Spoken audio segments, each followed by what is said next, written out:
So Facebook just released a brand new product. It's called Facebook Attribution, and I'm super excited to dive into this because as a Facebook ad manager running an agency with lots of clients, like attribution is the number one question that everybody's always asking about, right?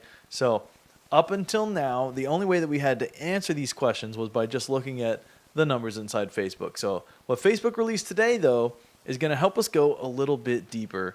And it's called Facebook Attribution. And let me show you a little bit of this announcement here, and then I'll kind of give you my thoughts. So the thing that Facebook does really, really well, that better than anybody else, in my opinion, is measure people, not cookies, not sessions. They measure people cross-device because they have so much data. They're able to figure out whether you're on your computer watching this, whether you're on your phone watching this, where you convert later. And so what they're doing with this attribution tool is they're trying to give us a little bit bigger window into how this stuff is all coming together.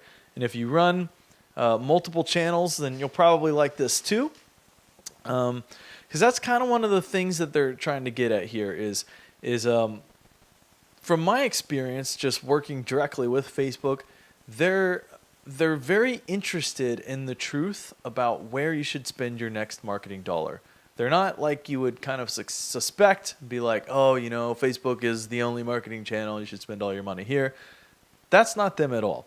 Instead, they're really interested in helping you figure out what's the most effective for your business, how can we spend your money more wisely to get a better return and help you reach your business goals. And that's really what at the heart of this attribution tool.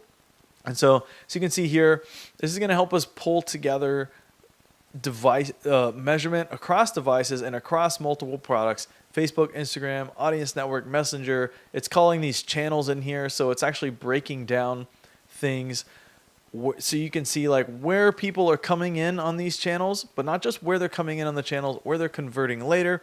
And what Facebook's trying to do with this tool is give you a little bit better view of the space in between. So like if you come in on Google, you click a Facebook ad later, and then you end up converting through Messenger.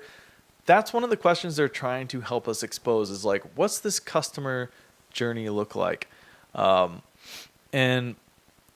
I've actually been working with a different version of this tool for almost a year now. We had early beta access to a tool called Facebook Advanced Measurements, and we use this with a number of customers. And really what it allowed us to do was pull in Google Spin, pull in other ad networks, pull in Facebook, all into one place, and actually see the customer journey, see how people are transitioning across different devices, see what this is looking like in 2018, because it's a modern world, and you're watching this on one screen. You've probably got another screen in your hand or in the same room, and that's the reality that we're living, and that's what people are trying to answer with this tool. So I'll tell you the things that I'm excited about, because they made a lot of changes between the early beta version I was using called Advanced Measurement and what they rolled out now, which is Facebook Attribution. The number one thing I'm excited about is this is like UTM based for the most part. So if you're just doing Facebook stuff, you can go into the ad level and you can just start adding UTM parameters to your ads, and they're going to start seeing those and pulling that data into this tool, giving you a better view, kind of like what you might be used to doing in Google Analytics. But in my opinion, this has a much better view because Facebook is inherently people-based. And so I'm really excited that they decided to go with UTMs instead of some other secret proprietary thing like that. And actually for a while they kind of ignored UTMs, and I was kind of worried that was how they were going to leave it. So that's the first thing. I'm really excited that this plays nicely with all the tools you're hopefully already using. The second thing is you can change your conversion windows. So the standard attribution window for Facebook ads is 28-day click-throughs and 1-day view-throughs. You can change that a little bit, but most of the time you're looking at 28-day click-throughs, 1-day view-throughs. One of the interesting things that they did in this tool, and we actually saw this in Advanced Measurements, and I was hoping it would stick, you can actually go as big as 90-day click-through conversion. So if you're selling a high-ticket item or something that has like a really long sales cycle, Now you can get up to 90-day click-through conversions and 90-day view-through conversions. Probably wouldn't use 90-day view-through conversions, but it's in there, right?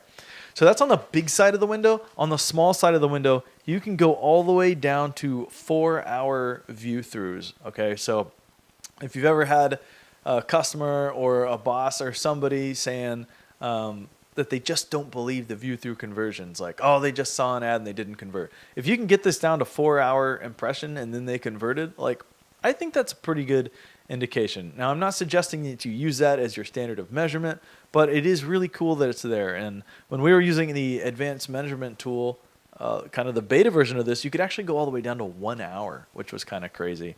So I'm super thrilled that they kept that in there. The specific window that you can use is actually 7-day click, 4-hour impression. So that'll, if you have somebody who's kind of like not real thrilled about view through conversions, and they are still out there, believe it or not, those people. That's one of the things that you can do is you can say, all right, well, instead of like 28-day click, 1-day view, how about we look at a 7-day click, 4-hour view through? So the third thing that I'm pretty excited about is different attribution models. So we're bringing in multiple channels here. We have more than one attribution model, and you can kind of switch between the ones that you think are the best. So I don't think they have a view of it on this page here, but one of the attribution models, let's see if they have a little illustration on this one. I can't open up our actual customer account data on this, unfortunately. So yeah, here's a brief list of the attribution models that they have, and this is pretty standard if you're used to running Google traffic or something similar like that. You can do first touch, last touch. You can limit that touch to clicks. You can do even credit. You can also do positional where it's kind of weighted, and of course time decay as well. So whatever attribution model you're used to looking at, or if you have one that fits your business model better, like you're going to have a way to finally do that native to Facebook. So those are the changes that I am super pumped about. And again, these are coming out to all advertisers as of today. And setup is a little bit tricky, I guess. And the other note I'd say, and this appears to still be true from the beta that I was in as well, you want to set this up right away because your data doesn't go backwards forever. Your data goes backwards until from the day that you set it up. So go in there, set up what's in mine. It's called like a line of business. It doesn't really make sense, but they've got a lot of good docs here. So you can just click this Get Started with Facebook Attribution button and go to town. But super excited about this. We'll be using it a lot, and I'll let you know what level of data, what level of info we're able to actually get out of this and how this goes long term.